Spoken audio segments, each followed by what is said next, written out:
بلدية فغالة بولاية بسكرة تحتضن معرضها الثاني للمنتجات الفلاحية والأشجار والصناعات التقليدية في حضور عارضين من 6 ولايات.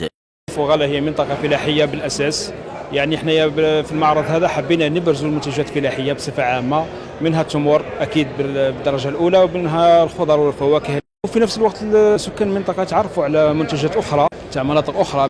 المشاركون في المعرض اجمعوا على تراجع المنتوج كما ونوعا بسبب الجفاف وارتفاع الحرارة، ما أدى إلى ارتفاع أسعار بعض المنتجات.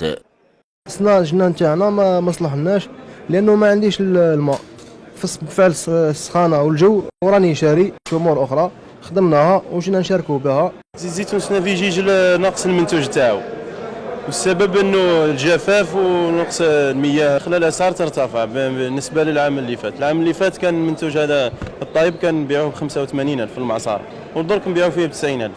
قلة المنتوج نتيجة على الجفاف والحرارة مرتفعة. حافظنا على الأسعار تاع 2022 نظرا لغلاء المعيشة. رغم تأثير التقلبات الجوية على المنتوج كما ونوعا، يواصل الفلاحون نشاطهم قناعة منهم بالمثل القائل: الحرث دوام والمردود عوام.